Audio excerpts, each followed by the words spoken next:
Okay,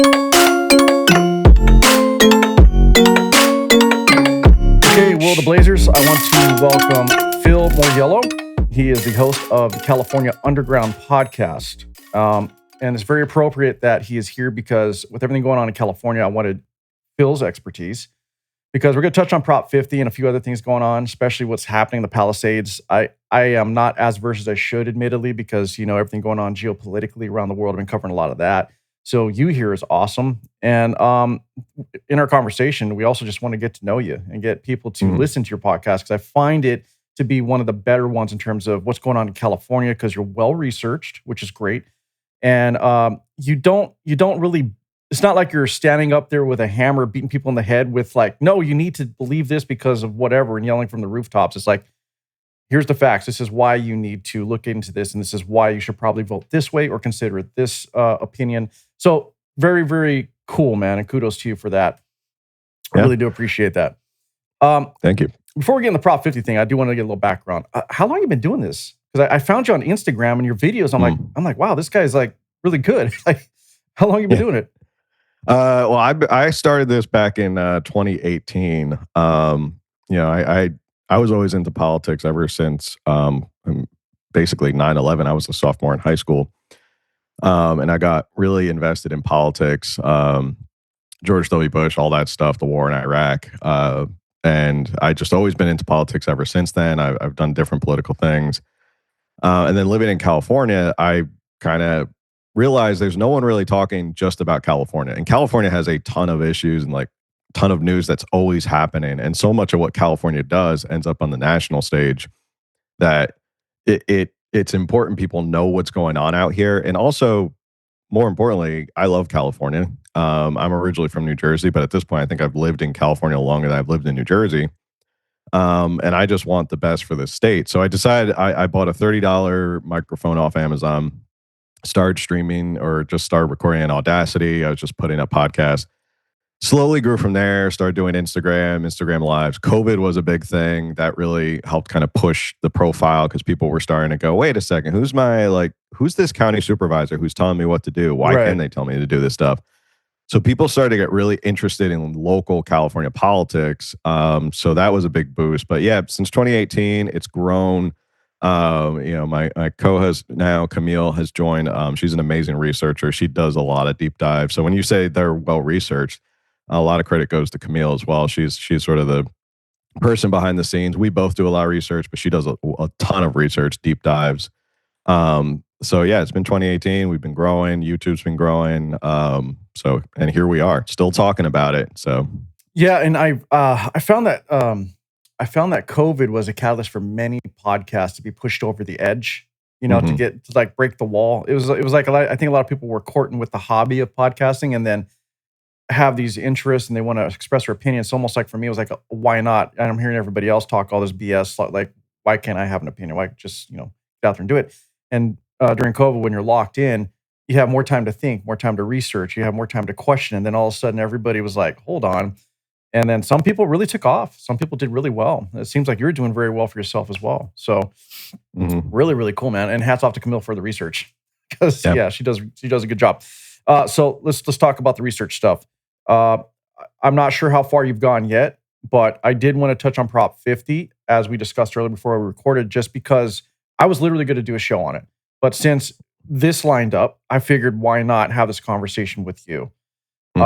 So let's start with, first off, I don't even know your politics, but to me, that doesn't matter. Let's just call this for what it looks like and what it actually is. I want to get your assessment, what you think about Prop 50.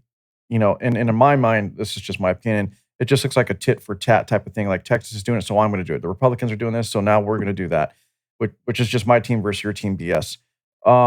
What's your thoughts on the sudden redistricting to win the midterms? Yeah, it's a whole bunch of things, and we're in such a tribalistic society that each side has kind of dug their heels in on what their narrative is. But there is a lot of facts that go into why we're here, and just to ask what my politics are. This is basically my politics right now, if you can read it. So it says Democrat, Republican, tear it all down and start all over. And I agree with that, by the way. Yeah, I'm I got serious. to a point where I was like, they're both tribalistic. Sometimes breaking through both sound barriers is tough, and we try to do our best on the show, and we ruffle feathers, and people get upset at us. But whatever, that's our prerogative. But Prop 50, we learned a lot. We had Mike Garcia on, who was a former congressman, and he did a really good job explaining to us why Prop 50 is happening, and it all started way back in 2021 with a lawsuit from the Biden DOJ. It was Merrick Garland, who was the attorney general at the time, and they sued Texas over their redistricting after the 2020 census for violating the Voting Rights Act. And so this went back and forth for a long time, litigation over these districts. And finally, it just got to a point where, okay, so now they had to redraw their district. So this was a court battle. This wasn't like, I know Democrats are trying to paint this as Donald Trump woke up one day and said, hey, let's squeeze more Republicans out of Texas and all these different states. Like, we should get more Republicans because of this. It was more of an offhand remark because of the redistricting. It was kind of, he always says stuff right off the cuff and says, oh, I think we should get 5 more out of this because of the redistricting. But that was a result of a long litigation battle with the Biden DOJ. So this kind of narrative that Trump is trying to rig elections is inherently false, and it's not the full story, because Texas is only doing this because they were court ordered to do so. It's not this, fascist dictator reason for him to try and redistrict Texas to get more Republicans. And that was the result. And of course, whenever Donald Trump says something, you have Gavin Newsom, who has been running for president since he was elected governor of California. Oh, no, he's never admitted it, though. No, he keeps saying, oh, I have more important things to worry about, and I'm focused on the state. And it's like, yeah, you're focused on your presidential ambitions. Let's cut the crap. Yep. Ever since you were elected in 2018, you've been running for president of the United States. So whenever Trump says something, Gavin Newsom, his whole thing is, I'm fighting against Trump, even though he's not going to run against Trump in 2028. But I guess that's his whole thing. He wants to be the anti-Trump. He jumped on this and saw an opportunity and said, well, if they're going to redistrict and get more Republicans, then we're going to fire back and we're going to do redistricting. And that's when a lot of people went, wait a second, why are we going to redistrict? Exactly. We already have this independent redistricting committee led by citizens.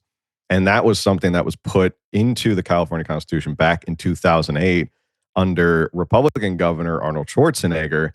And that's where Schwarzenegger is hitting the campaign trail, telling people this is unconstitutional, this is taking away power, and we can talk more about that. So basically, California is doing this as a political move, and they're painting it as we're trying to balance out what's happening in Texas because Trump is doing this power grab, when that's not the full truth, that Trump is not doing this power grab. It's all because of this litigation started by the Biden DOJ. Yep. That's pretty much what I was, when I looked into it, that's exactly what was going on with Texas. And right now, even with what they're trying to do with redistricting, there's a few, I think there's a few districts that are kind of hung up in the courts still that haven't been approved. And this is nothing more than, it's just political warfare. I mean, really, the battle back and forth to win.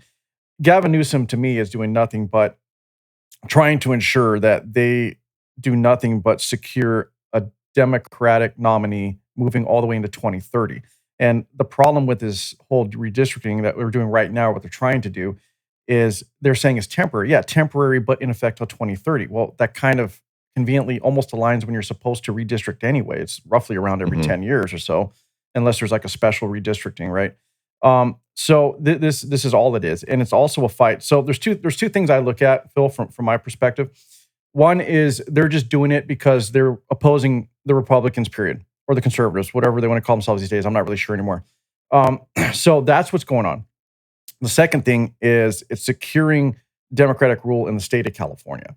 And I think a lot of people aren't seeing past just their opposition to Trump's administration when, like you said, he has nothing to do with this. They're not looking at the broader view of what's going to happen to California as a state once this passes. So once it's passed, conservatives are already underrepresented in California, and there's a lot of them. But the way it's already, the way that they're sprinkled out and they're already being counted into certain districts, they're not fully represented. And so what's going to happen is when they do this, some people are advocating for like, well, it's great because now districts 3 and 5, for example, could almost be combined. And now it's going to be a strong Republican district. Well, yeah, but you're also pigeonholing them and grouping them into one district against all the other Democratic leaning districts. So their vote isn't as strong. And then the other thing that they're trying to do, and I'm sure you know this, I'm just talking, but the other thing they're trying to do is they'll start pulling in, well, let's take some Republicans from this district, put some Democrats into the other one, and by doing so, watering down how strong the vote is in those districts, whether it leans Democrat or Republican. In this case, I think they're just trying to water down the Republican representation or the conservative representation. And you can correct me if I'm wrong, but that's just kind of how I saw it and what's happening.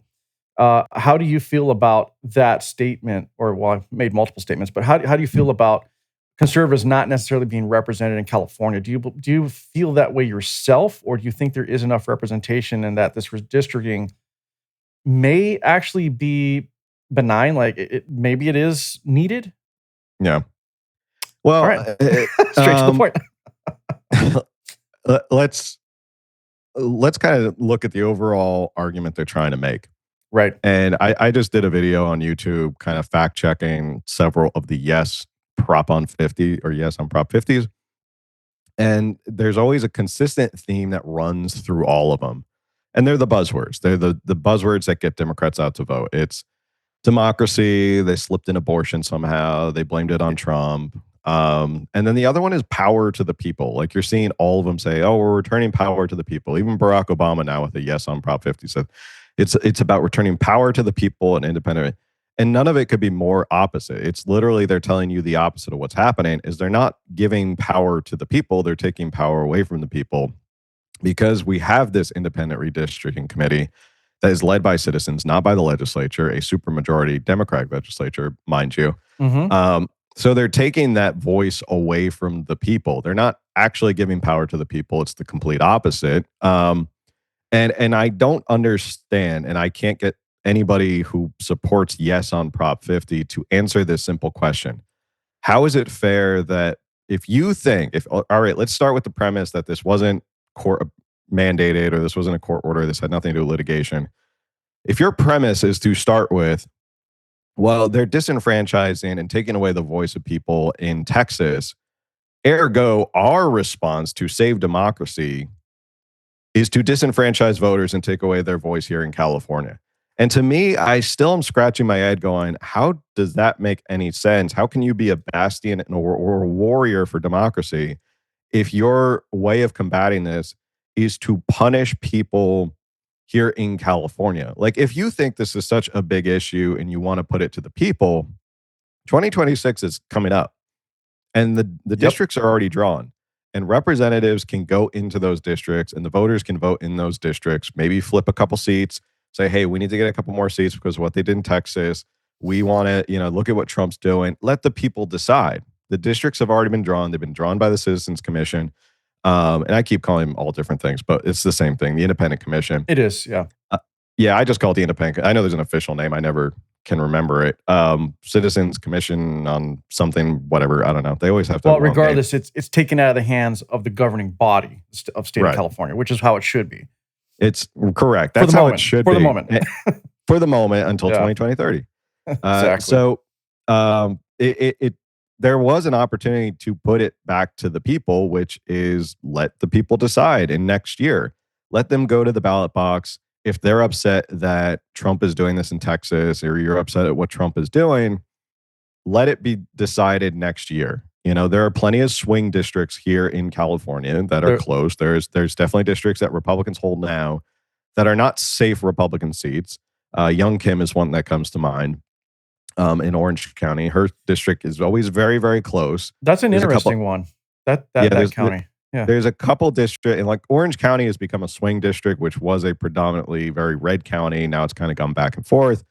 But that's, to me, makes more sense if you truly believe in power to the people and democracy, not let's completely rig the election. And some of these gerrymandered districts look so bad that it's just blatantly obvious. You're literally doing this just so you can get more Democrats and stick it to Trump. And there's one county up in state of Jefferson, I call it that because it's easier to recognize, that reaches down it grabs a bunch of Democrats from Marin County.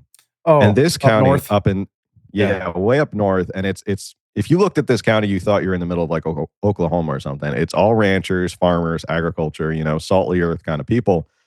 And then you're blending them with, the Champaign cul-de-sac Mhm. commies out in Marin County.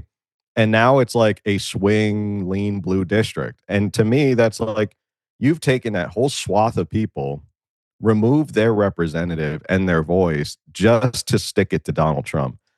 And to me, I just think that is such a blatant power grab. And it's sad that the sides have become so tribalistic. They don't see it as that. They just see it as, well, I hate Trump and I'm going to do this because I hate Trump. So, That's okay, so you nailed it. That's a problem. And I don't recall what exact district it is, county, but I know what you're talking about because anything that's close to the Bay Area, it seems, gets affected by the Bay Area. Like they just kind of override everybody else's, mhm, needs or what they want to have happen for their community, which is sad. And then where I'm in the Central Valley, I'm seeing it become more purple, mhm, just by virtue of people trying to move over for housing that is more affordable. And so it's really like it's just a big commuter district. Is all it is. Everyone drives to the Bay to make their money. So and because of that, it's becoming purple now. Okay. mhm, The problem is exactly what you said. People don't know why they want to vote for Prop 50. I literally had this conversation last night. I'm out with my wife. We're hanging out, and basically, I had to ask, okay, but why are you voting for Prop 50? And I never got a straight answer because most people don't know why. The mhm. problem with California, not just Californians, but most people are just living on the surface of headlines. They're not going beneath the propaganda or the messaging, right? Or the advertisements. I was on Threads, which I don't know if you do that. I recommend probably not unless you, you want to get into some heated arguments. But I was on Threads just scrolling Prop 50, and a lot of people were like, basing what they know off advertisements, literally posting like this advertisement told me this, like what is this about? Like I'm voting this way because I saw this ad and it said that I need to vote yes due to XYZ. And I never thought that people are still in that state where they literally just believe the ads. Like they don't want to go out of their way past the advertising or the headlines to find out more. Like how is this going to affect me? So Mhm, beyond misrepresentation in California, um, which is really what's going to happen. It's setting the precedent for the future because the government has mhm, proven to never where the citizens give up a little and then they give it back. They're saying, "Oh, this is temporary; it's just going to go back." Well, that's bullshit. You know, it's not. You know mhm. that it's never going to go back. Not until we maybe possibly could flip Republican down the road, and then at that point, they're going to be complaining about the Republican Party doing whatever they do. So it's just a vicious cycle of they did this, so we're going to do that, and it's all about wins instead of Yeah. what's right for the people, which is very sad. That's my take Yeah, on it. and that's something I've been grappling with as well, is it's not only just here in California. I fear of the long unintended consequences of this style of uh tit for tat, this kind of political warfare of, well, you did this, so now we're going to rig our elections to do this. And then Illinois jumps in. They go, well, now Oh, we're going to yeah. rig our elections to do this. And it gets to a point where it's the people in power are fighting for more power and they don't care about the people. Um, the funniest was Massachusetts, who said, well, now we're going to do it too. And everyone pointed out, well, you've already gerrymandered your whole state that there's not one Republican out of Right. Massachusetts. So I don't know what else you're going to do. But this whole, like, it's just these powerful people like Pritzker and Newsom, they're all just battling for power against Donald Trump. They don't really care about the people. No. And they have enough of a base in their respective states where people will support it and people are fine with it. But if it was the other way around, I don't think people would be so on board with it. Um, and another thing that I think maybe this is related to is the 2024 elections. Is after 2024, that map of the difference between 2020 and 2024 of what California looked like was an enormous shot across the bow to the Democratic establishment here in California. The fact that it went so red and so many counties and so many areas went red for Donald Trump, I think that scared the crap out of a lot of Democrats in California. Even Gavin Newsom. I mean, Gavin Newsom, days after, was out in the Central Valley and the Inland Empire promising jobs, talking to people. Hey, why did you vote for Donald Trump? Yet we've still yet to see that program for jobs that he talked about or promised. But that's Gavin Newsom. He loves his Come press on, conference. we still haven't seen the bullet train. We still high speed haven't. rail. Yeah, we still haven't seen the program for the homeless with all the billions of dollars that somehow disappeared and can't audit. Come into effect. So One day I'd love to do an episode just going through some of like Gavin Newsom's big promises and then following up and being like, well, here's his promise from 2018. Let's see where it is now. And I bet most of them aren't even completed. So yeah, I would that, love to connect with you on that one. That would be interesting. Yeah. I think that scared them. And I think this is a way for them to grab a little bit of that back, but because they see that the tide is turning in California. I know people don't want to believe that, but I think the tide is turning in California slowly but surely. And they see that and they figure this is a way to grab power right now until 2030. Right. And maybe stem a little bit of that momentum, maybe keep some Republicans home, maybe they don't vote as much, they don't show up. I think you're right. I honestly think you're spot on with your assessment, man. I really do. I think they're right scared, and I think they saw an opportunity to shore up their power once more. Now, this doesn't change the state legislature. So just for your viewers to know that this doesn't change like the local state legislatures, which that itself is its own battle. But yes. If you're in a district, a congressional district that is now, it went from red, deep red to leans blue, you may get a little more disillusioned as to how you show up. Do you show up? Does it disenfranchise? Does it keep 10 or 20,000 people away? And a lot of these local elections in California are decided by less than 1,000 votes. County supervisor, state legislator, state senator, these are very close elections. And if you can disenfranchise and discourage Republican voters from showing up, you've won the battle, and at least stemmed the momentum for a while. I think it's still going that way. They're just trying to kind of put the brakes on it. So I think it's all of this is wrapped up in why Prop 50 is so damn important to Gavin Newsom and to the Democrats here. It's all a power grab. It all comes down to it's just a political, tribalistic power grab. I'm going to address a few things. Okay. Go ahead. So, and they're not negative. It's just reinforcing what you're saying. As far as Illinois goes, you're talking about Pritzker. Have you seen their district mapping? If you want to I've seen a little bit of, they have some wild districts. If you want to talk about gerrymandering, I mean, I think that is the poster child of gerrymandering. It's like all of a sudden it's like, here's a line, then it takes a right, goes around, and then curves, and then, here's your sliver of red. It's really strange. Now, in California, back, what you're talking about in the 2024, and if you remember when district representatives were being voted for, and they had to, even though the voting was done, they were still trying to cure votes for almost a month or two on some of these areas, which is crazy, which just reaffirms what you said about them being shocked. It's like, there's no way this is happening. And it does call into question, well, does your vote matter? Especially in California, because I'll go back to the recall of Newsom. All of a sudden at the 11th hour, there was how many votes that came in to save his ass? When everything was going in the direction of literally a landslide vote to get him out. And then all of a sudden, all these votes come out of nowhere at midnight. Hey, we got another 240,000 or whatever. So whether you believe in that or not, it does call into question whether or not your vote counts sometimes in California. I think a lot of people feel that way. The problem being is exactly what you said. There are people feeling disillusioned, don't want to show up. Well, that's just continuing to put the power in the opposition's hands. I don't mean opposition as if we're fighting them literally, but the other side, the people that believe other than, let's say, you or I or whoever. It's like, if you're not going to show up, then you're just literally giving up. So you got to keep showing up for sure. I believe in that. Since we were talking about Newsom a little bit, let's move on from 50, because I think you said enough. I think we've all said enough to where people get a good general idea of what they're trying to do. I just wanted to address that one point real quick. Oh, you could. About that. Before we move on, this is something I say on the podcast, and I get a lot of crap for it. There's a lot of people who push back on it. I'm not saying any election in California or across the country is 1,000% perfect. They all have errors and stuff like that. Yes. But I try to emphasize to people that your vote absolutely does matter. And to just kind of say, it doesn't matter. It's all and this. I'm trying to put this like there's always these theories, these conspiracies, like the one with the hole in the ballot. Okay, well, flip it around. I don't know. It's not like I know there's all these theories of like they're cheating. It's never perfect, but a lot of these races, like I always reference Greg Wallace out in Palm Springs, Palm Desert area. He won his race by I think about 35 votes, his first election.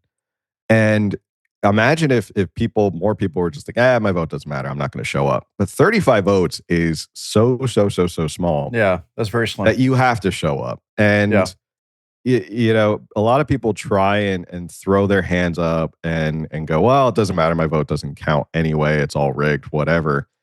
To them, I always say very politely, I say, okay, if you believe the elections are rigged and it doesn't matter, then I would save yourself the heartache and the stress and just don't listen to political news anymore because it's going to drive you nuts. But I always tell people you got to show up until it gets to a point where it's so bad that we're Venezuela and it's just so completely obvious that they're cheating. The numbers game is a big thing as well. People don't want to kind of recognize that Democrats have a 2-to-1 advantage on Republicans and a 2-to-1 advantage in this state. in this state and on independents. So it is a numbers game of Democrats only have to get barely 50% of their people to show up and they win compared to Republicans who have to try and get 100%, close to 100% for their people to show up and do anything, plus get some independents. So it is a numbers game. And that's why it's kind of, I mean, the silver lining is I think Republicans outpaced Democrats this past year in voter registration by like an enormous margin, by like 400,000 new voters. So that's a big thing. Independents as well grew. Democrats are actually lagging. So things are changing. Your vote does matter. And I know I get a lot of crap and people think that I'm like, you know, towing for the state or whatever like that. I'm like, well, I don't know. I have to believe your vote matters until it absolutely doesn't. And then at that point, if it doesn't matter, we're in a much different country. If your vote doesn't matter anymore, it's a much different conversation. Right. So. So I'm not disagreeing with that. And the point I'm making is people feel their vote doesn't matter because, right. I mean, you do have to ask questions like, seriously, do we need to cure their votes for that long just for you to find the votes and try to talk to people to make sure they voted correctly? And like, did you get this in? And how does that not make people question like that happened in Merced County? You know, it's like, I'm sure the votes were in, it was decided. Then all of a sudden, 2 months later, you found more votes. You had to make sure that they understood what they were doing. It was ridiculous. And so those things in California is what makes people feel like it doesn't matter. You know, the recall for Gavin Newsom, again, like I said, you know, everyone followed that. The votes were like astronomical, like, oh, he's out. And then all of a sudden the night before, like literally it was about 2 days or the night before, you know, literally, oh, another 240, 270, whatever thousand votes come in out of nowhere. And that, you know, that could just be me or other people reading into it, but it does make you feel like, why was it a sudden big dump at that particular time versus it trickling in over time? Like if it was so important to keep Gavin Newsom, then wouldn't people already be going out and saying, no, we won him? And you would see the gradual increase in voters, votes being counted rather than trying to look like you're sandbagging it and go, look, here's 300,000 votes. Like it does make people question. So it's like, yes, your vote matters, but those things do make people question what the hell's going on out here. And unfortunately, California, what they do, most people in the country follow suit. Not saying, you know, cheating. That's not what I'm trying to say. But what you said earlier is like, especially with this gerrymandering, if it goes through, they move this, it sets a precedent, then it's like other states will go, well, California did it. They're a really big state with a lot of delegates. You know, let's all follow suit and make this happen. Same thing with laws that are passed here, unfortunately. You know. Yeah, and I'm also with you. I think our voting system is so screwed up where it's just questionable is all. It is very questionable and it does breed suspicion and rightfully so. I'm fully in favor of like voter ID. You vote on one day. That's it. All these mail-in ballots that are postmarked after the date. Nope, sorry, you didn't get it on time. Like if you can't be bothered to show up to vote, California makes it so immensely easy to show up to vote. They do on time. Yeah. Then like your vote doesn't count. And ballot harvesting, all of this is just like, it's just so ridiculous. My wife grew up in Mexico and she always loves to tell me that Mexico does it one way. And if you told people how to do it this way, they would think you're racist. But they have 1 day for voting, voter ID. You vote. That's it. I think you get the little ink on your finger, like that doesn't come off for 24 hours to show that you already voted. Imagine saying like that's the way to do it. People will call you a bigot, a racist, Nazi, fascist, Absolutely. all that stuff. But if you told them, well, that's what they do in Mexico, let's see if their tune changes a little bit. But anyway, that was my thoughts on the whole voting Good thing. point. So sorry, we can move on to your next point, No, man. but we're gonna move on. But it's funny you say that because for as advanced as we are in technology and everything we do here in the United States, there's no reason we could not have a 1 day vote for Right. everybody. I mean, they're especially as you say in California, they make it easy. I mean, you could drop it off almost on every corner if you want to. You know, Mhm. I mean, it's not hard to vote, and the whole idea that having an ID is racist. I remember on just the last election, they made it illegal for you to ask for voter ID. Like you couldn't even ask Mhm. people for it, which was questionable. It's like I mean, you've heard this argument, but like if you need ID to pick up your prescription, why do you not need ID to vote? Like how important is voting? Like Mhm. you're literally voting for who's going to be calling the shots or pushing through policies moving forward for the next few years. And Mhm. that's going to affect your livelihood and everything else. So I think Phil, I think politics has become so big and in everybody's face lately since 2016 when Trump first, ran and became president. So since then, the game has changed, and unfortunately, people, whether they like it or not, like people who would always used to say, "I don't do politics," or now they can't stop talking about because it's just consumed everyone's lives. But they also have to realize that you got to go beyond the headline. It's not just what your favorite Mhm. podcaster is saying, your favorite news anchor, or whatever the headline is in the news. Well, no one probably reads real print news, but like online, you can get your feed. They Mhm. don't go past it. They really don't. And I think that that's the issue we have is people are just easily swayed because they don't want to make time. They're like, yeah, I don't do politics. I just know they got to wake up, get my Starbucks, drop off my kids. I got to go do this, go to work. And they don't want their normal routine to be bothered with it Yeah. until after it's said and done, they start complaining, well, why is my gas so much more expensive? Mm. What do you mean I have to take, 7 more vaccines so my kids can get into school? It's like all these things, and we don't have to get on the vaccine. I'm just using it as an example. Yeah, yeah. So it's like if you're not paying attention because you don't want to be bothered by it, well, you're going to be bothered by it later just because you're not taking action, Mhm. right? Anyway, Yeah, I always say one of the silver linings of COVID, and there are a few silver linings of COVID. Um, People really did get more engaged in local politics, and I started my podcast around 2018, and I remember prior to 2018, I was looking at my podcast downloads and the people who follow me on Instagram. It was a very small amount of people. But then all of a sudden, 2020 came around, and all of a sudden, you saw a bunch of influencers and a bunch of people hopping on Instagram and doing lives and starting shows and stuff like that and getting interested in local politics. And, because I was 2 years ahead of the game, people started to tune in.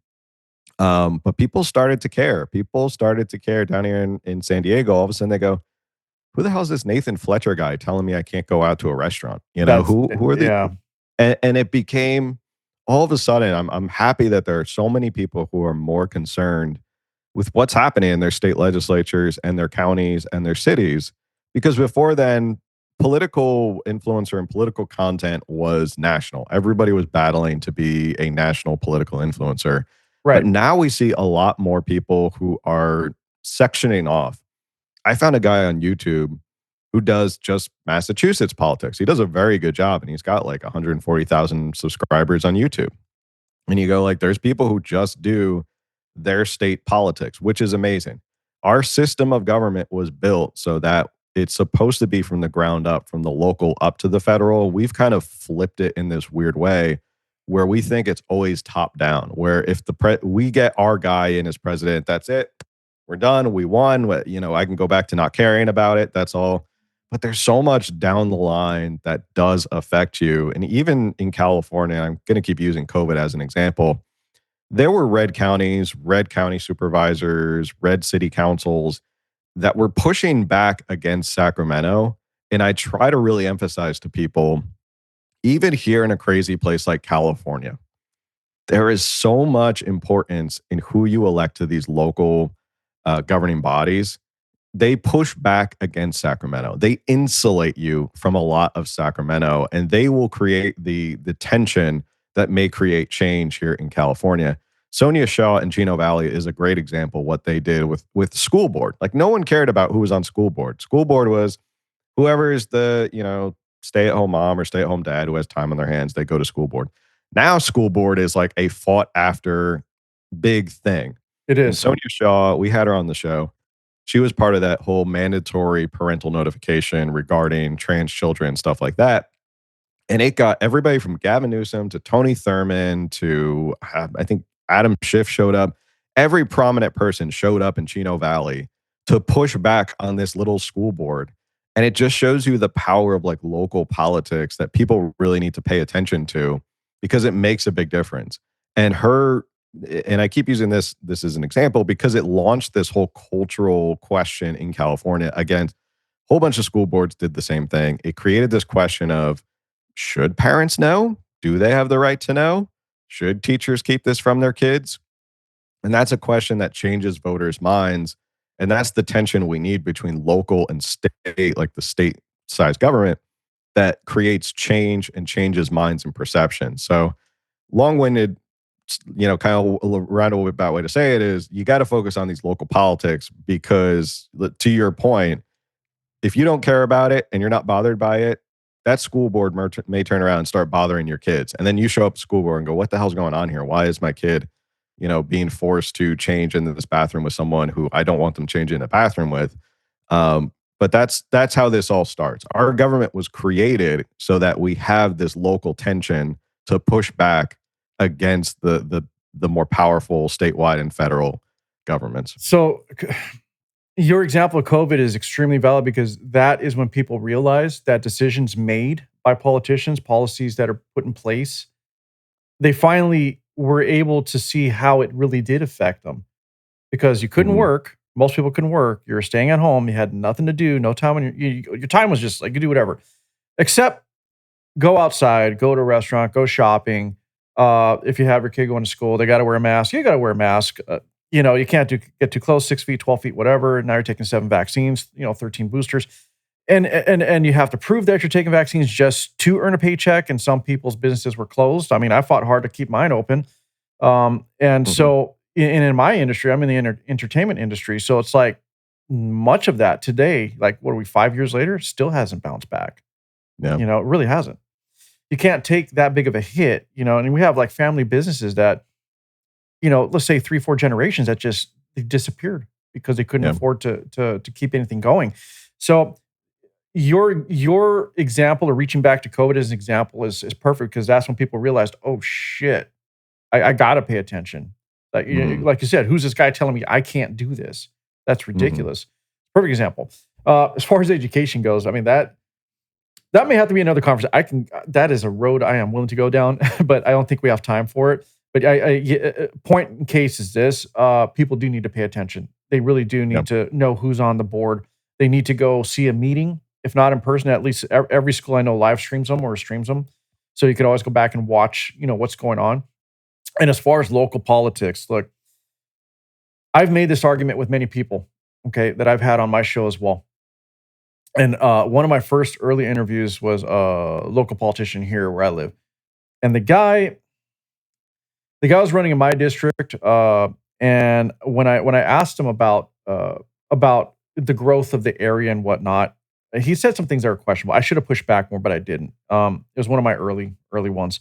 But what struck me is what you said.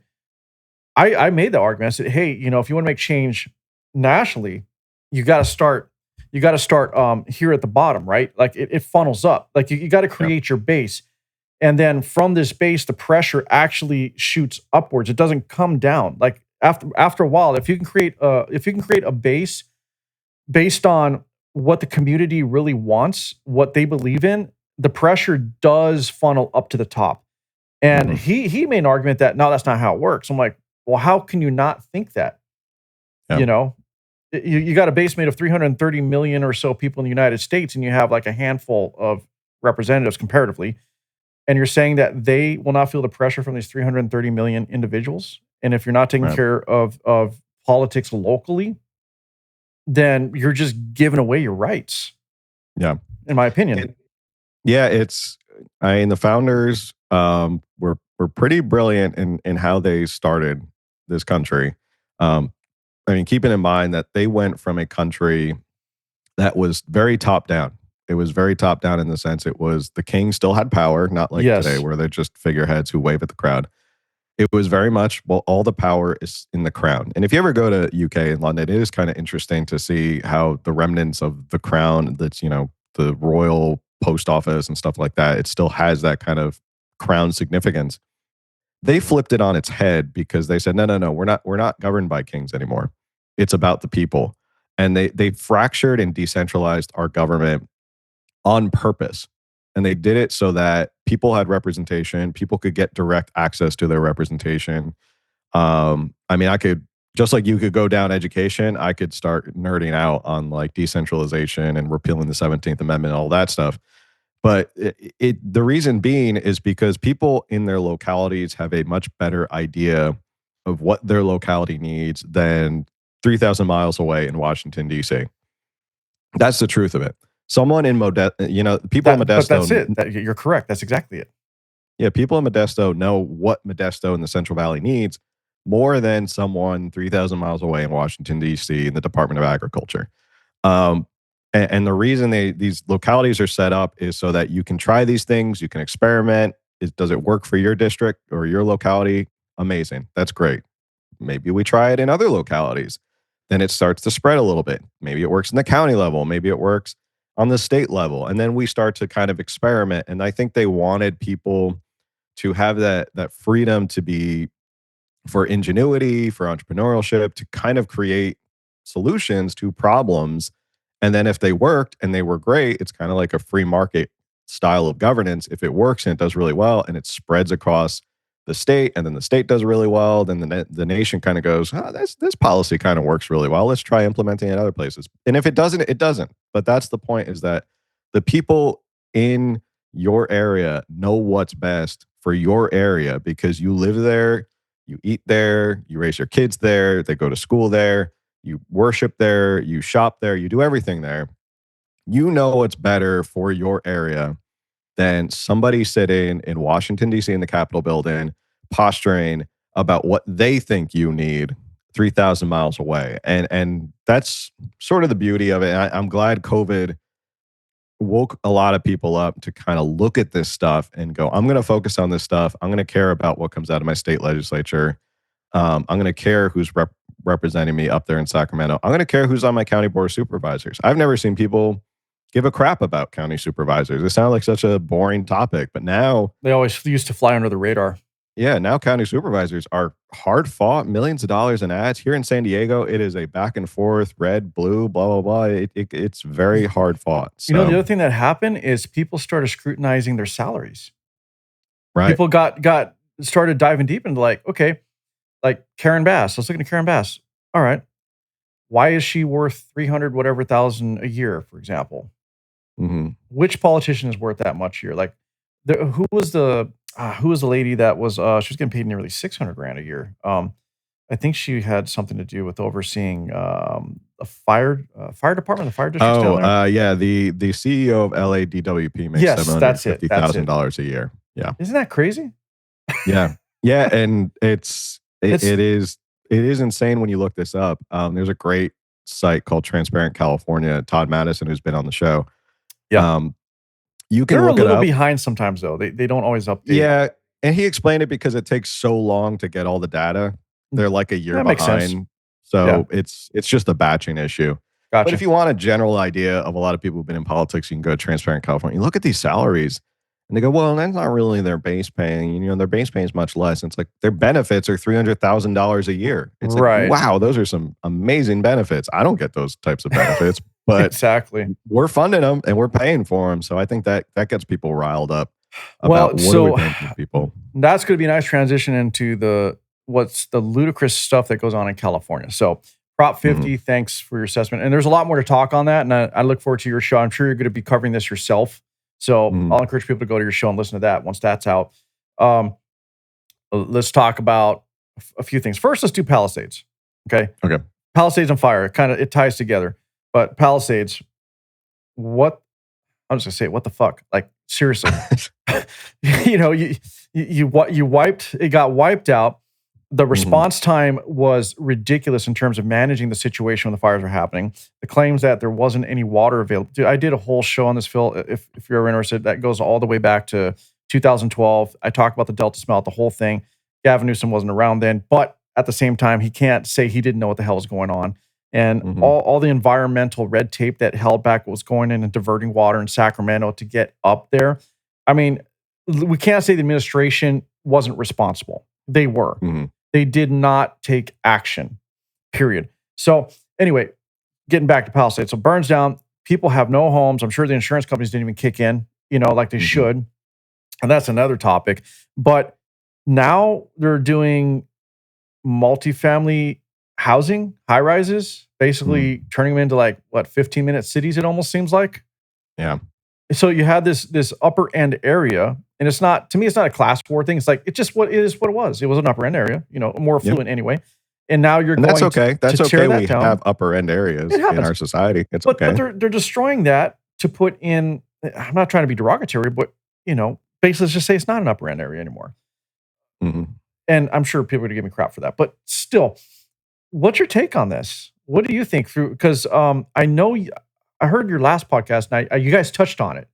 But is there anything you could add outside of that, or anything more that you have to say on that situation?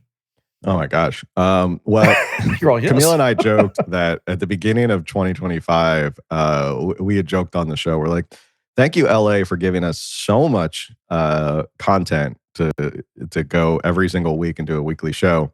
Between Palisades, the LAHSA homeless scandal, the protests and the riots. I mean, LA was just a plethora. It was a bounty for political influencers to talk about. So much stuff to talk about. But going back to Palisades, there's no other blame that could be kind of placed than the state and LA.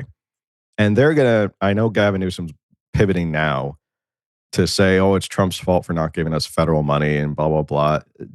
Joe Biden was president when the wildfires happened. And he came out to California.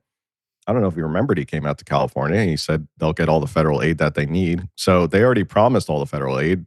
President Trump said they were going to send as much federal aid as they could with FEMA and stuff like that. But that doesn't change the fact that you can't go back in time and change the conditions that led up to why there was a wildfire.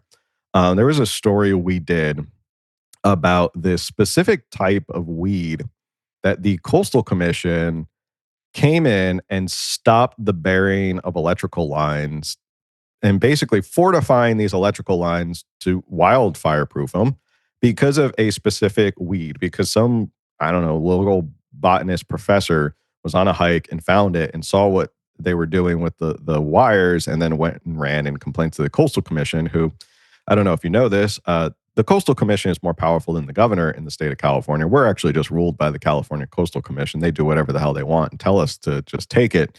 That's like a little half joke, half sarcasm. But not really a joke. But not really, because it seems like whenever a Coastal Commission does, they seem to override the power of the governor all the time. Real quick, Phil, before you move on, were they kind of involved with what happened in Marin with the farms out there and how they were being...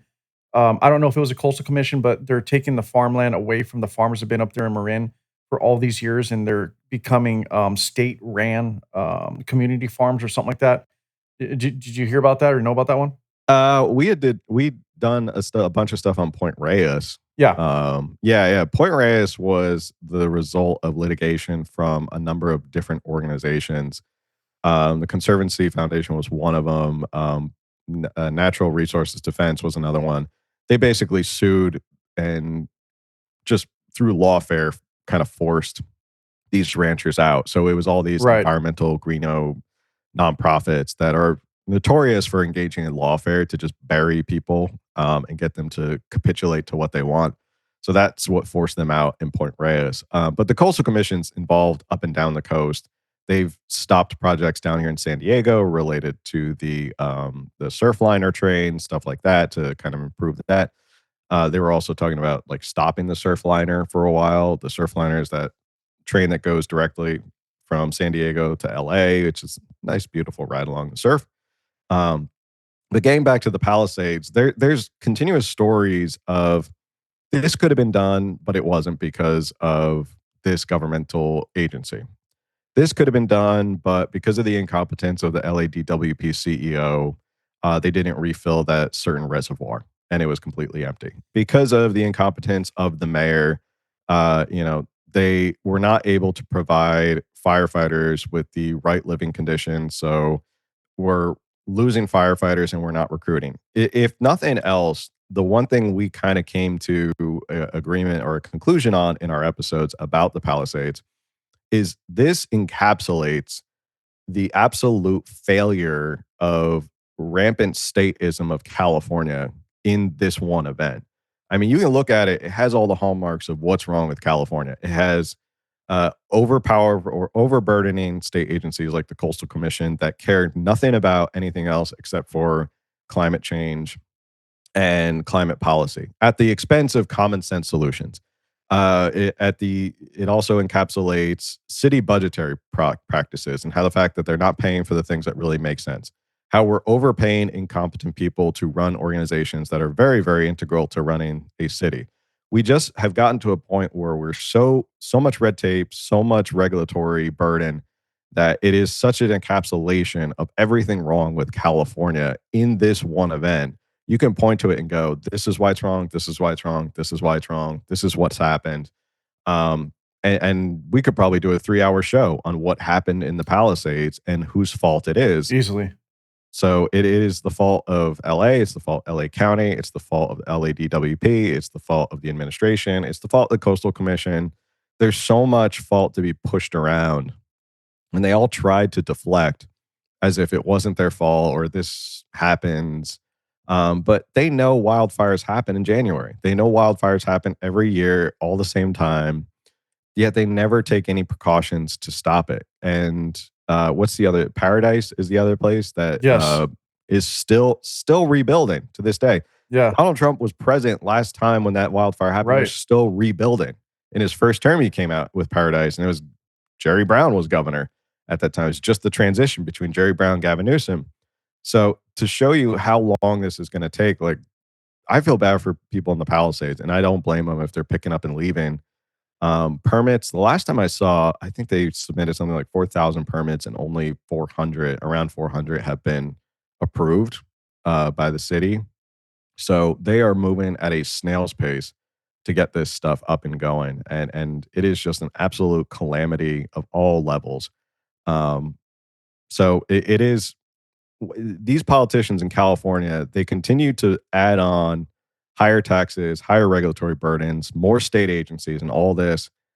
And it's almost predicated on the fact that hopefully no black swan event ever happens that exposes the fact that all of this is bullshit. And unfortunately for LA, a black swan event did happen and it exposed all of it as complete bullshit.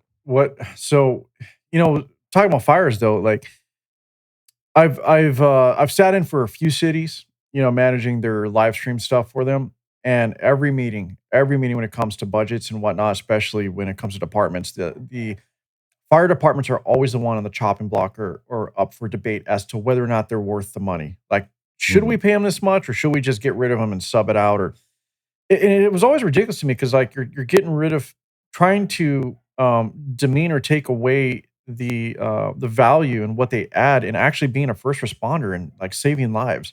Just because you don't see them work every day doesn't mean that when you need them, that having that department was not valid. So like they're reducing their salaries, making it harder for them to do it as a career, taking away benefits from them. I believe one. I'm not going to tell you which city, but one of the cities I was sitting on, they were talking about literally just taking away medical, contracting them out instead. And it was like, I can't believe that they're having this conversation, but yet they found money to pay their city manager more money, for example. Let's give this guy another, 5,000 a year or 6,000 a year or whatever. And, that's small in comparison to like a staff of fire departments, but still, it's ridiculous to me how they were always on the chopping block. They're always under scrutiny. Like, how much are you guys really worth? Should we really pay you? Should we give you the resources? Oh, you need a new fire truck, but do you really? Do you really? Should we fix it? I don't know. And it was just mind-boggling to me. Other thing with the fires is, let's talk about California. We have not done any responsible forest management consistently for years, though, and they keep reducing our forestry personnel, like the size of them, and how many we have on hand to actually go out and do the job. Wh- Why do you think that they don't take that seriously? Because if they're not preparing and they're not being preemptive about this, it's exactly what you said. Every year, this is going to keep happening. I'm not saying we won't have fires, but it should never get out of control as it does. My knee-jerk reaction is to put on my tinfoil hat and go, status like the ones in Sacramento want problems to happen so that they can then impose more government solutions. That's my tinfoil hat, and it's very black-pilled way of looking at how our elected leaders conduct themselves, because they're. I mean, a lot of the stuff that we look in politics, we're like, well, why don't we just fix it? We have the money, like let's just fix it. Somehow most of these cities are running at huge budgetary deficits anyway. Um, it is. I mean, I can't get in the hearts and minds of why they specifically cut forestry. It's probably because it's one of those things where, well, hopefully we cut it and nothing bad happens until something does happen, and then we just ask the federal government to bail us out. Um, it is kind of a callous way for our elected officials to govern, because they seem to find money for every other program that is not, to your point, the basics. And we've gotten so far away in California from just the basics, just providing good roads, clean and safe cities, first responders, stuff like that, make sure our water turns on, all that, to stuff that is so extraneous. It's frustrating, and I think that's why a lot of people in California get so riled up about politics, is because it seems like we pay a ton of money in taxes, but we're not getting the basics. I have this weird theory, and I'm kind of going off your question, and I'll get back to it. I call it the dirty parking meter theory, and this kind of governs my politics. I was parking one day in San Diego, and there was a parking meter that was absolutely filthy, as if it had not been washed in, I don't know, 2 or 3 years, like covered in like layers of dirt and mud and crap. And I'm thinking to myself, I'm like, if the city can't be bothered to clean a parking meter or do the basics, you shouldn't be spending $30 million on a pet project related to LGBTQ plus I or something like that. It's like, you got to get the basics. You just got to get the basics right before you start doing these pet projects. And until you get these basics right, I mean, my politics is, I don't think you should be involved in these social issues anyway. But you can't ignore the basics. But back to your point, why are they not doing it? I think it's because it's easy to cut that part without people getting so riled up about it until it absolutely happens. And in a state with a Democratic supermajority, who's going to hold them accountable? If an entire neighborhood burns down because you weren't doing what you were supposed to be doing, meh, who's going to hold you accountable? The attorney general? It's Rob it's Bonta's funny not holding though. you accountable. It's So, funny. I don't want to. I don't want to be stuck on the topic of forest management, but to kind of wrap this up, what's funny to me is the Democrat Party is supermajority in California, the party of conservation, right? mhm, Natural resources, etc. Can't be bothered to manage the natural resources that they have so that mhm. they would be able to sustain themselves and not become a burden on us, but also for for the resources themselves, like the forest itself. Yeah. And look, we could make the argument like, hey, if you want it to be natural, let it be. Great, but now you're putting yourself at risk too. Like there has to be that balance, and for some reason, I don't understand why they can't see that. Like they Mhm. can't be bothered with it. And when it comes to these other programs you're talking about, like we could talk about like LGBTQIA plus XY whatever. I don't care how you live your life, but I agree that that shouldn't come out of my taxes. Like, I should not be able to contribute to your lifestyle choices with my own money. Mm-hmm. Like, screw that. But I also say that, while you made the point that they will find money for these social programs or these other programs that don't even take care of the basics, even if they took that away, they still can't also explain how they suddenly need to add another admin position for another $175,000 a year, for example, because they're Mm-hmm. so overwhelmed in their city. They need more assistance, but they still can't take care of the daily problems or issues that they're getting paid to take care of, which is Mm-hmm. ridiculous. So that's just my little rant on that. But let's circle back to Palisades because we're going over an hour here, but I got a few more things, and then we'll wrap up. But let's go back to Palisades. So, people, you said, yeah, you don't blame them for leaving, but they have nothing to go back to, and then Mm-hmm. they just basically rezoned it to where now you could put these high rises in, put these multifamily housing units under the guise of saying, well, we need more affordable housing. Well, great, but why does it have to be specifically the Palisades? Why can't the people come back to the community that they already had and had Mm-hmm. built? And a lot of this is going to be based around, I believe they're putting them around transit hubs. Is that correct? Yeah. Yeah. Yep. So with everything going on in the Palisades, this is a blatant example of them trying to, let's say, they're trying to force us to conform to a new California or way of living moving forward. Mm-hmm. To me, it's blatant. That's what they're doing. It really is. Like, how do you destroy a community? And we can argue whether they intentionally did it, but I don't mean like they started the fire, but not go in and help them rebuild. Here we are. It just keeps going and going and going. They have nothing to come back to, but suddenly they found the money and resources to build these multi-family housings and change the entire area into something it wasn't. Yeah. Like, what kind of answer is that? So how is someone supposed to feel about that? Um, well, real quick, there's a point you made about the irony of California being a conservation state, and Yeah. that story I brought up about the milk thistle weed Right, that right, right. this professor found. It was incredibly endangered, and then the wildfires went through, and I'm probably pretty certain that wildfire that they let happen Wiped it out? probably killed off a lot of those milk thistles. So in the end, they didn't conserve the milk thistle. So Yeah. good job, on the professor, for killing the thing he was trying to save. Um, yeah, this is a really interesting story, especially interesting compared to like Lahaina, what happened over in Hawaii. These politicians get giddy, and you see Gavin Newsom do his little like dance about like, oh, we're gonna reimagine the Palisades into a better version of what the Palisades means. Yeah. There is this theory of like you had all these people who own these homes for generations. They're passing them down thanks to Prop 19. They could pass them down, and people can hold on to their property, which you should be able to hold on to your property. This is the United States of America. But now you have this catastrophic event that pushes a lot of these people out. And now all of a sudden the state sees an opportunity. Oh, we finally have the opportunity to kind of remake it in our vision. And the bill you're talking about is SB 79. We just Mhm. discussed this last week, which, again, coming back to this locality versus state power, the state has now given itself the power to override all the localities and say, look, we need you to build high density housing close to transit, whether you like it or not. So, in nice areas like the Palisades, they want to build more affordable housing. Affordable, I say affordable. It's probably more apartments that are going to be $25 to $5,000, Yeah, if not easily, more. easily.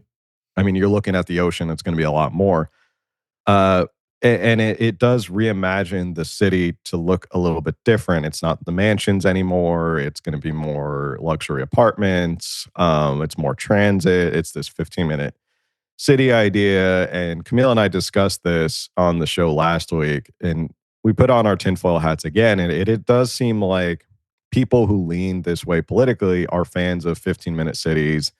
The World Economic Forum pushed this idea for 15-minute Yep. cities. Everybody lives in 15-minute cities. You don't have a car. It's all public transit and stuff like that. You're controlled by city services. You're beholden to the city and the government for getting where you want to go. There's no private ownership. You have no freedom of movement and Well, stuff like that. in the words of Klaus Schwab, you'll own nothing and like it. Exactly.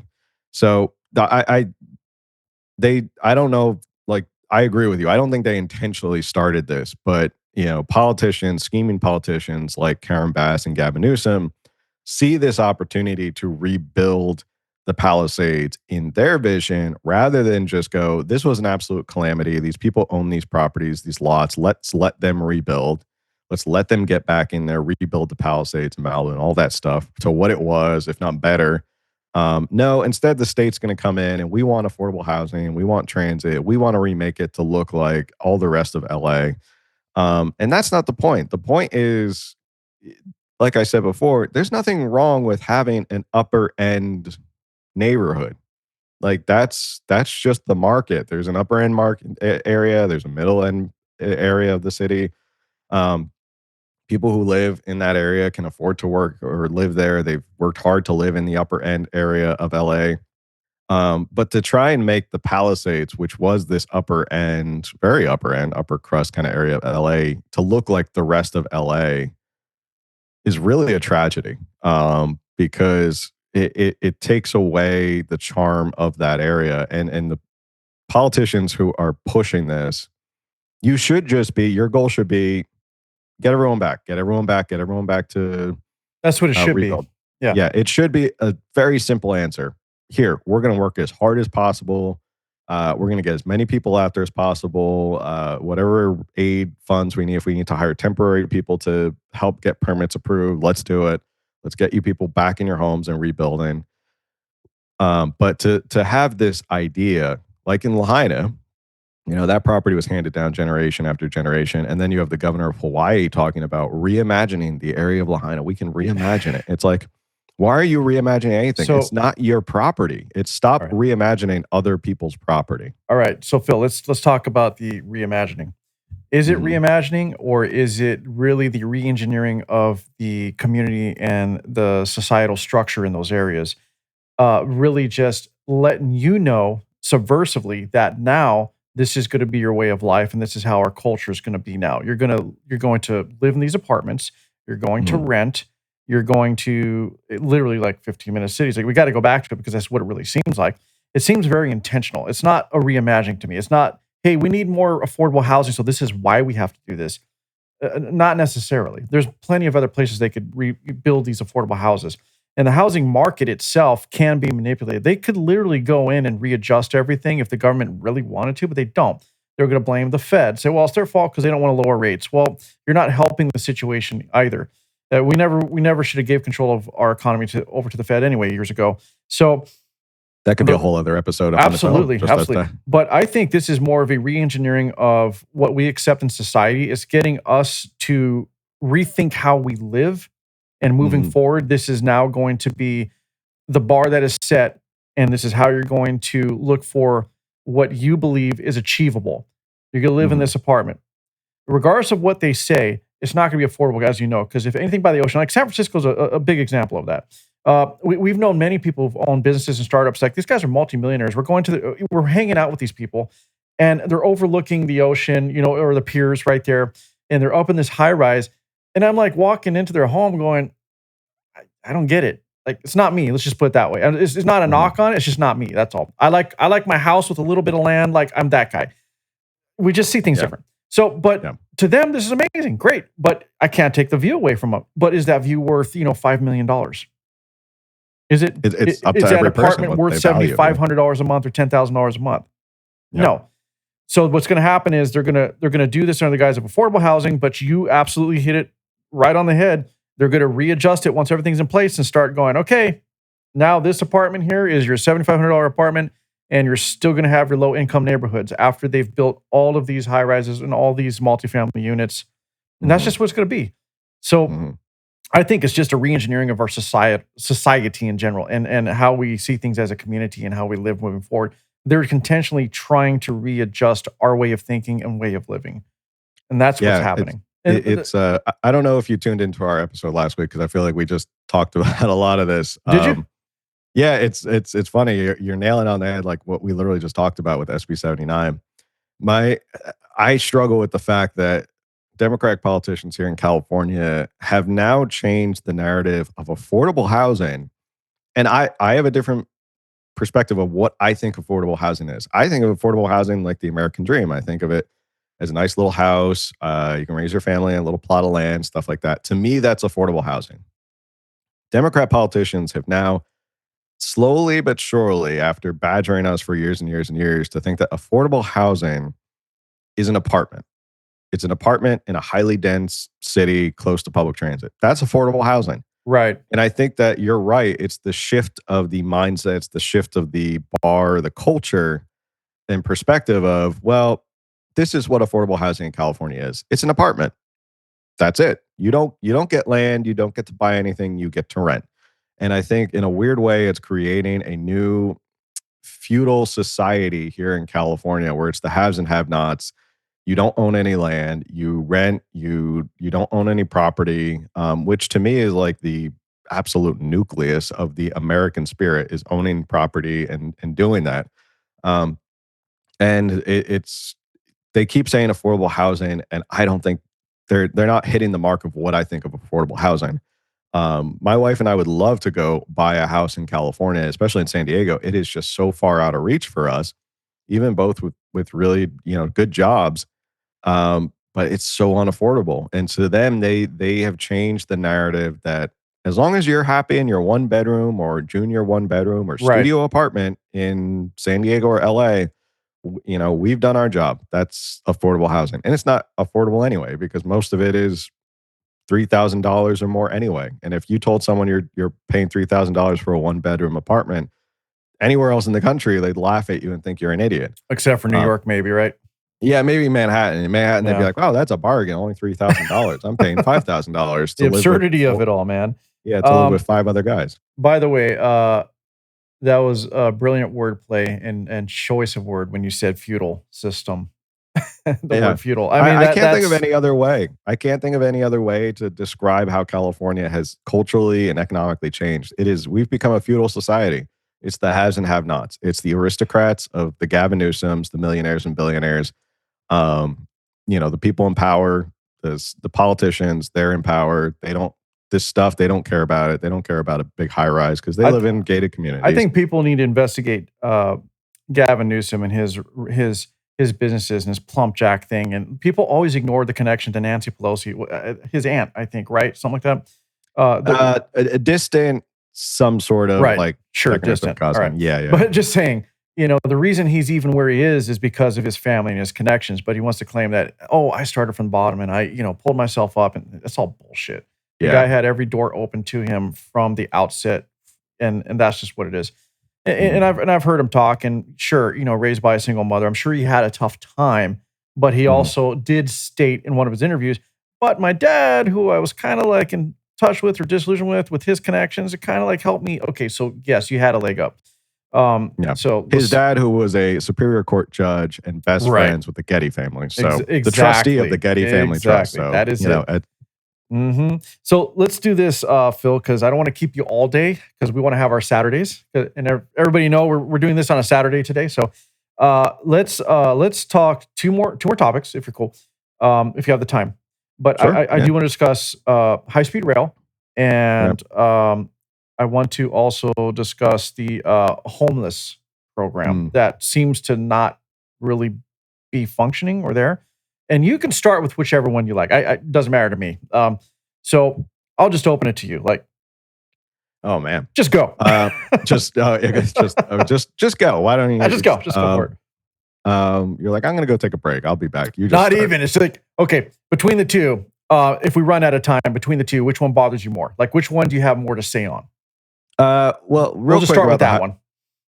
I can bang out the high speed rail real quick. I think the high speed rail is one of the biggest money laundering schemes of public monies and taxes in the history of probably the United States of America. I Agreed. mean, the amount of money we have spent on this rail to get barely anything done.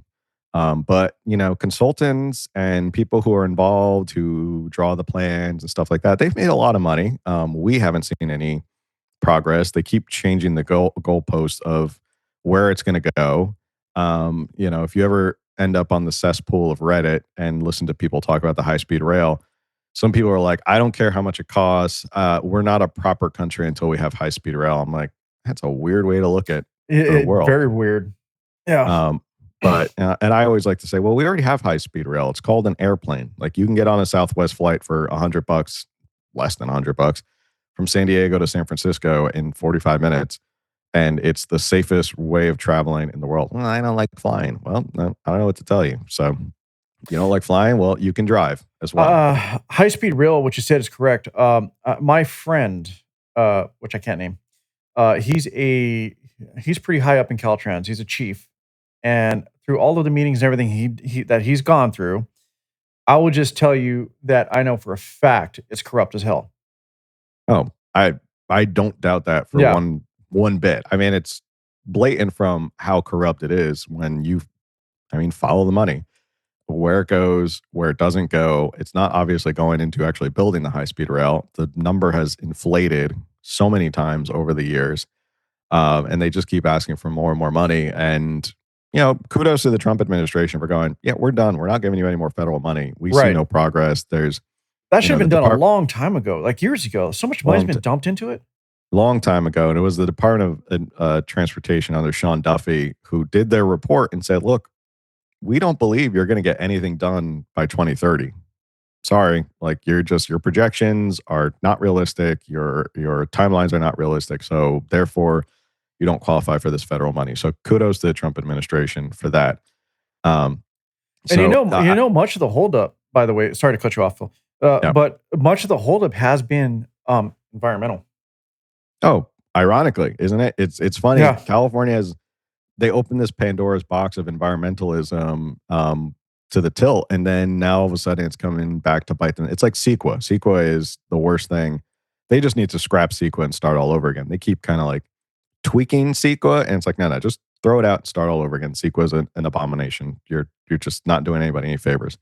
But yeah, that's my thoughts on the high-speed rails. It's just an absolute boondoggle of money, and it is definitely another encapsulation of the corruption and mismanagement of California politics and our money wrapped up into one project. With all the scrutiny it's gotten, though, and people realizing how much money has been wasted on it, it's like they can't scrap it. It's almost like they're forced to have to follow through at this point. Because it's the literal impersonation or personification of the sunken cost fallacy. Oh, we've spent so much money, we got to keep going. Yeah, no, you don't. You don't have to keep going. They don't know, but they don't want this to be the biggest stain on their administration or on or at least a stain on how the government of California handles these things. And so I think probably as much as they should stop this damn thing, they're not inclined to do so. No, I think they're going to have to try. Well, I don't think they should, but I'm just saying I think they feel that they do. And so, I'm inflecting a bit, but there's absolutely no reason why they haven't pulled the plug a long time ago. And the one thing I could think is they know that at this point, if they do, it's just egg on their face. Like they can't explain it away at this point. It would violate the golden rule I have for politicians, is that politicians will never, ever, ever, ever, and I have to add these many evers, they will never, ever, ever admit that they were wrong. And that is a golden rule of politics. Right. Politicians will never admit that they're wrong. And scrapping the high-speed rail would admit for a lot of politicians that they were dead wrong, and they will never do it. So politicians will never admit they're wrong, both sides, Republican, Democrat, whatever, it doesn't matter. They will never admit that they were wrong. So if it means they have to keep going so that they don't have to finally admit that they were wrong, so be it. Or at least until the responsibility is no longer on their shoulders. Correct. Right? Absolutely. They can't get called on it. Until they can move on, and then it's somebody else's problem. All right, let's go homeless program. Let's talk about all that debacle, all the money that was funneled and allotted for it, and then suddenly they have nothing to show. And then Newsom himself at one time was like, well, it's not auditable. We can't really do that. Yeah, I mean, there's so much to talking about. Another thing that kind of symbolizes the corruption and mismanagement in California is definitely homelessness. Where do I start here? I mean, we've spent, I say, $30 to $40 billion. We just approved Prop 1 last year, which was another $6 billion, but by the time we're done repaying, it'll be $10 billion. It's a bond we took out. So that's more money. They are just about to record a video all about this. The new investigation by U.S. Attorney Bill Saley, which is the breaking news of they're looking into where $2 billion went in Los Angeles. And if you've been following what's going on in Los Angeles, Los Angeles itself is quite the tale because you have the Los Angeles Homeless Services Agency, LAHSA, was found to not be tracking any spending. A federal judge found that they were not properly auditing or tracking any of their spending. I didn't know that. That's crazy. They weren't tracking any of it? When they were asked to produce receipts of where things were going in invoices, they couldn't. They just couldn't. I didn't even know that was happening. This is a wild story, and I know we've done a couple videos on it. The CEO, former CEO, Valicia Adams Kellum, who just resigned, was caught signing checks to her husband's nonprofit in the amount of $2 million. And she blamed it on a mistake. It's a mistake. It was an oversight. I didn't happen to recognize $2 million is an oversight. I'd love to have that problem. $2 million over 3 checks too. It wasn't like, oh, she didn't check this one check that she signed. It was 3 different checks that she signed. Sounds like a pattern. Yeah, it sounds like a pattern. So that came out. She resigned. The federal judge down there, I can't remember his name, but he basically threw the book at Karen Bass, LAHSA, and the county, and all them, and said, like, this is out of control. You've spent all this money. We have no idea where it's going. You have a budget, I think, of $300 or $400 million a year to spend on homelessness. They say it's gone down 10% in LA, but a lot of people are questioning because did it account for deaths? How many poor homeless people died? True. Yeah. Did we get them off the street? So there is a lot going on down there. And this is just starting with Bill O'Saley. They just indicted 2 individuals for funneling homeless funds to their own companies, to themselves, to private credit card accounts. It is wild the amount of money we're throwing at homelessness, and it's not getting better. I think it's an absolute humanitarian crisis. At this point, it sounds kind of contradictory. It's almost more compassionate to just stop spending on homelessness because it's not getting to the homeless anyway. Like at this point, it's just not getting there. It's not doing what it's supposed to be doing. Homeless nonprofits are making millions of dollars. You have homeless nonprofit CEOs who are making upwards of $500,000. It's a money-making scam. It's the homeless industrial complex, as we call it. And why would you ever want to solve homelessness? If you are a homeless nonprofit CEO and you're making $500,000 a year, why would you ever want to solve homelessness? Like I said, it's a scam. I'm just call it what it is. It's a scam, period. You know, it's like these NGOs are literally just surviving off of other people's misery. They're not offering real solutions. So even if we get the homeless off the street, great. Now they're off the street. What's the next step? They don't go past that. It's like, look, we got these little houses. They're living in them. Cool. Can you reintegrate them into society?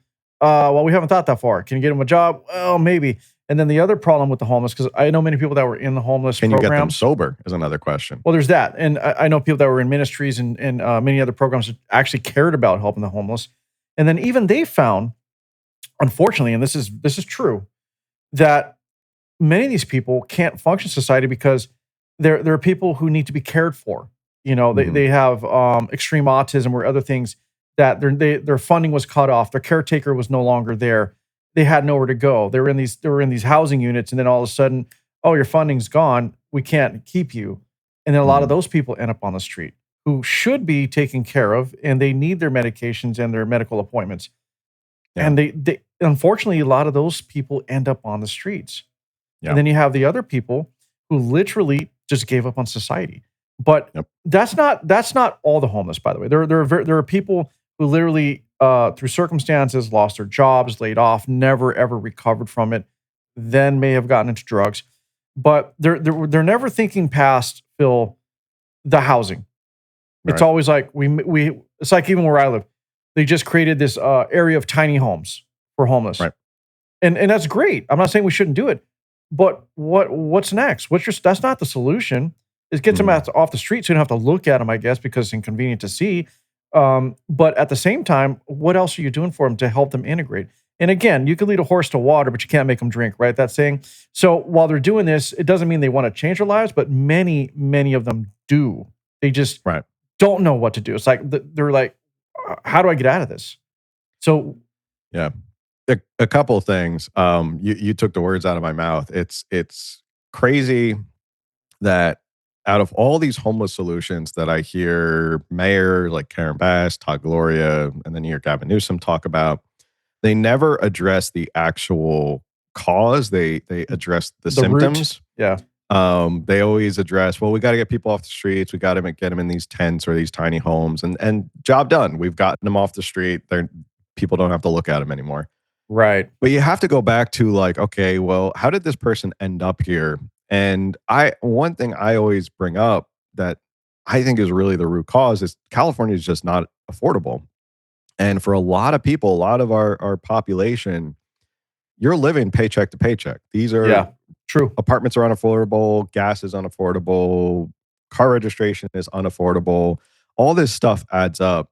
And if you're living paycheck to paycheck and you lose your job, all of a sudden you have no safety net. And where do people go? I mean, I live here in San Diego. I see people, you can tell who are sort of the new homeless. It looks like they just took all their stuff in their apartment, piled it into a shopping cart, and they're kind of pushing it around San Diego looking for somewhere to go. And your heart goes out to them because you know, like they just got evicted. They have nowhere to go. They have no one who can help them. And that's the root cause that they never seem to really address is California is just not really affordable. And that's probably one of the biggest causes. And maybe they're trying to say, oh, well, going back to that affordable housing. Oh, well, that's why we're building affordable housing. It's like, well, it's not really that affordable. So that's one aspect of it that they never really want to get down to the affordability issue that people are probably living paycheck to paycheck and they miss a paycheck and they're homeless. If we're a more prosperous society, a more abundant society where, gas was $2-3 a gallon, we could do that here in California. We have plenty of oil. If we built nuclear reactors and your electricity wasn't $100, $200, $500 a month, and it was $50 a month, we could do that. We just choose not to. If we got rid of a lot of the building regulations that make it unaffordable for people to build housing, and then those developers have to recoup all their regulatory costs up front by charging $5,000 apartment, that could be more affordable. We could do that. We just choose not to. But there's another thing that we've been following and going back to Gavin Newsom making big promises that never end up going anywhere. There's this thing called Care Court that he signed into law a year or so ago. And this is part of like, I practice in this area as an attorney about conservatorships. And Care Court is this new thing where it's basically you can petition to get someone to go and voluntarily show up to court. And if you accept the treatment plan, then you go to treatment. And then it's either that or I guess you go to jail. But it's been an absolute failure. Like it hasn't worked. They were expecting like thousands of petitions to start rolling in places like San Diego. I think they got around like 300 their first year, which is not a lot. There is a gap in our society, to your point, that there are conservatorships that you can get for people, your children, older relatives who need help because they've lost some of that cognitive ability or they were born with mental disability. You can get those. People who will not accept help, who are substance abuse, have a schizophrenia, aggression, bipolar, they're living on the streets. Those are the people that I guess when people get scared of homeless, they think of those people who are screaming at demons that they see. And those were the people I was referring to earlier that, their care got taken away. Like it's not their fault, but they no longer have the funding or the people to take care of them. And then they literally do have nowhere to go. And that's unfortunate. Right. Yeah. And there's this other type of conservatorship called the Lanterman-Petrus Act. And I'm sorry I'm nerding out, but no, I think it's worth kind of explaining this gap of. You're here to give us your expertise, man. So you say whatever you want. Yeah. Well, there's the Lanterman-Petrus Act. You can go look it up. It was started back in the 70s, around the time Reagan kind of got rid of mental institutions. They made it so extremely restrictive to kind of get people to force them to go into mental rehab or these facilities that can get them help, that it's almost nearly impossible. That you have people they're getting arrested, they're being held in psych facilities for 24 hours. The only person or entity that can petition for this LPS conservatorship to send them to these mental health facilities is the hospital itself. And they are so absolutely overwhelmed that a majority of them, they just let go. They just say, well, we don't think it meets. It's not that extreme. We're not going to petition. It costs us money and we have Right. to go petition, do all this stuff. We've made it almost too restrictive to get people the help that they need. And I'm sure there'll be people who are like, oh, you're against, infringing on people's civil rights and taking them away and forcing them into mental facilities. But the humanitarian in me goes, but these people need this help. Yeah. Like they don't have the cognition to know that they need this help. That's the And difference. that's the difference is like, if it was me, if someone was like, oh, I want a petition to put you in a mental institution, I'm like, well, I'm competent. I think I've been doing this podcast for an hour and a half or so. I think I'm pretty Right. competent. And I don't think anyone would put me in a mental institution. Um, Well, these days, you but don't know. maybe California might end up that way for wrong think. But we have this gap of like, they just don't want to bite the bullet and do the unpopular thing, which is these people need help and we need to figure out how to get them to help or kind of put them in help. And that's a big societal issue. They try to kind of tweak it a little bit, but it's still so damn restrictive. It's like these people need help and there's nowhere to go. To your point, there's nowhere for them to go to get help. It questions whether or not we hear so many people preach about community and society, but do we really care? Because in this case, you think that, like, I get nobody wants to pay for what is not their personal burden.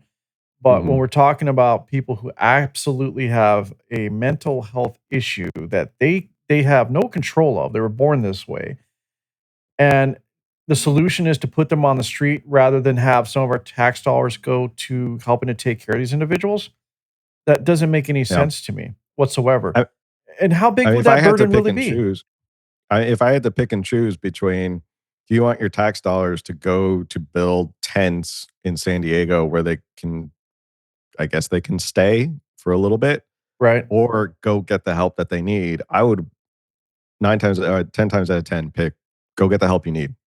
I would Right. rather that Right. because at least if we can get you the help you need, you can live a productive life. You can live a fulfilling life.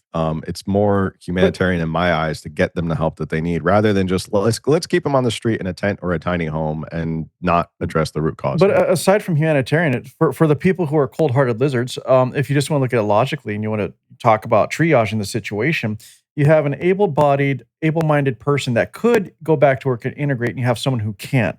What's your Mhm. choice? Yeah, yeah, I agree 100%. You know, So I think it's a whole bunch of things, and they just seem to be throwing money at the solutions that are not working.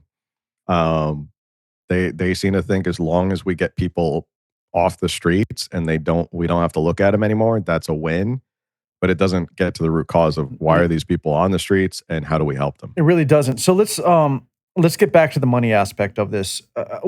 How did you feel when Gavin stepped in to say you can't audit where this is going? You can't audit where the money went and how it was, exchanging hands and where it was actually being administered or applied to in terms of the programs and the various organizations that were involved in this homeless program push for the state of California.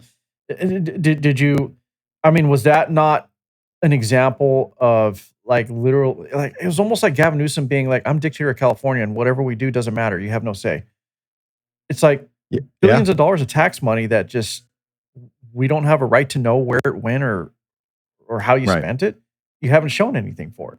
Yeah, you nailed it. It feels like you're not a representative of the people, you're a dictator. And how dare you question where this money's going? You don't need to know where this money is going. We're handling it, and you peasants don't need to know where the money is going. Um, and it's sort of like what happened at LAHSA is they go, well, you don't need to audit us. You don't need to figure out where the money's going. And the federal judge is like, yeah, we absolutely need to know where the money's going. Taxpayers have a right to know where the money's going. We should know where every single dollar is going. In today's society with our technology, we should be able to track every single dollar of where everything is going. And there should be a portal where taxpayers can log in and see in real time how much money is going to one thing or another every single second of every single day. There's no reason why we can't. Well, every bank could do it. All Banks of can our do it. all yeah, every business account, personal account, every little penny that you spend or move is tracked in real time. Yeah. So why can't we do that for tax dollars? It's infuriating, and that's the mentality politicians like Gavin Newsom have. Is I'm in power, you're not. Don't question me. And that is a real pervasive problem with American politics in general. Is politicians don't think they need to be questioned. Um, we're seeing it in Mexico. We're seeing it in Europe. Um, they believe you don't need to question us. You don't need to have free thought. Thankfully, here in America, we still have the First Amendment, so we're safe for now. But they always try and tamp down hate speech or what they deem as subjective hate speech. Um, so it's infuriating. And imagine if he gets the reins of the White House, what kind of power he's going to wield. I would not doubt for a second that he's someone who would try and bring back that ministry of truth to try and Well, tamp down on what he calls hate speech. my So, I think Newsom is the devil. Period. You know, I don't really care how anyone feels about that statement. The guy's a jackass. So, and when we're talking about the homeless issue, and we're just talking about the money, I don't know if you recall this. I'm sure you do because it's what you do. But in San Francisco, when they found that, hey, they bought X amount of tiny homes for about 175,000 to 200,000 a piece, and they were just sitting there, and they weren't mhm, doing anything with them. They're just sitting there for months and months and months and never deployed them and created the community that they're intended for. mhm, Talk about just wasteful spending. And you right, know how funding works, I'm sure. mhm, It's one of those things that you have to spend it, or the next year your available funding gets reduced. So take the $2 million, because if you don't spend it, then they're going to reassess your available funding. And now it's like, well, based on your last year's finances, we're only going to give you 300,000. right, And so that's the case with a lot of these, especially in the school systems. That's how it works. So mhm, they spend the money and they're just wasting us. They're just wasting it away and not doing anything with it. So anyway, my opinion is, yeah, screw Newsom. I don't really care about the guy. But at the same time, I'm with you, man. You know, the politicians lately, they all think they're rock stars. It all happened mhm, around COVID. Everybody became a rock star. Like they're untouchable. They're infallible. They're a different class of people, and we're just beneath them, and we're just going to have to accept anything that they do as right. And the problem with these politicians is reality check, and people got to understand this, is they're just fucking human beings. There's no difference between you, me, or let's say President Trump or whoever, whatever, just insert politician. What's happening in the UK will eventually, hopefully, I hope it does not come here, but it looks like they took George Orwell's 1984 as a playbook and they're implementing it now, like quite literally. mm, And, there's conspiracies that maybe he was the guy, George was inside track guy, part of the system. And this was a warning that he wrote, there's the conspiracy. But it's funny how you can correlate what was written there to what's happening now in the EU and how it's slowly trickling into the United States. And they're trying to restrict free speech here now. And look, that's going to be a whole nother conversation. I want to get you out of here because I've had you for a while. But look, I want to thank you for your time. And if you have anything else you want to add or close us out with, please do, and tell people how they could find you. Tell them about your podcast. As you said, it was like what, every Tuesdays you do a live stream? yeah, Yeah. every Tuesday night, 8 p.m. Pacific time. Obviously, we're live on YouTube. Come join us. It's a great conversation. The chat is always fiery with a lot of people in their comments. We look at the chat in the comments. So we do acknowledge that people are there, answer questions, comments, and stuff like that. We make you part of the show. But yeah, it's a lot of fun. We do news hits as well, where if there's a news story, I'll put out stuff on YouTube to kind of break down a news story. I guess my final thought to kind of sum everything up, I had posted the other day. I don't know if you saw the video of Mitch McConnell falling, and Mitch McConnell is about, I don't know, 84 years old at this point. He's completely senile and just, I mean, he's an old man. Um, our system of government was modeled a little bit after the English style of government, with the House of Commons, which is the House of Representatives, and the House of Lords, which is the Senate. And the House of Lords consisted of mostly people who were born into privilege, born into power. These these positions were handed down; they were not elected on. It was basically the powerful of the powerful, the aristocracy. And you look at people like Mitch McConnell, Dianne Feinstein, who died in office, Richard Byrd, who died in office. You have all these senators who are quite literally dying in office because they never relinquish their power. We are heading perilously towards becoming a House of Lords and an aristocracy. And California is a perfect example of we kind of are moving back towards that society that that America revolted against. And I guess my parting final message to people is we still have the ability now to make sure that doesn't happen. And podcasts like yours, like mine, where we can call out people and people get informed and show up to vote. That's how we stop this and make sure this doesn't turn into a monarchy or a top-down sort of style of government where the people don't matter anymore and we're just, meat sacks that produce capital for them and for whoever their political buddies are. So I thank you for having me on. This was a great conversation. I'm sure we could have chatted for like 4 or 5 hours. It would have been like a Joe Rogan style podcast. And if you ever want to have me and back I've done on, those, by the way. I've done. I'm sure we can talk about a lot more with California. We touched on a lot today. So thank you for having me on. And yeah, we're on YouTube. Instagram is the other place I'm really active. I post a lot of stuff and stories and reels and stuff like that. So come check us out. Yeah, you and I are going to talk again because like there was a lot that we didn't dive too deep into, but we only have so much time. And unfortunately, Phil, I think we're already at the House of Lords situation because if you look at Congress in general, a lot of that changed in the late 60s, early 70s when the salary suddenly shot up, double, tripled, etc. because then it started to become a career and not a service. Right. And that's the problem. So term limits would help us, but they're never going to vote for that. Why would they change their situation, right? Well, that's why we got to show up. At least absolutely correct. As for now, we still have the ballot box, so keep showing up. All right, thank you, sir. Appreciate it. And I'm going to stay in touch with you. And I'm happy to be on your show, and I would love to have you again if you would like to be here again. Great, thanks, George. All right, appreciate it. I wanna taste your content, hold your breath and feel the tension. Devils hide behind redemption. Honesty is a one-way gate to hell.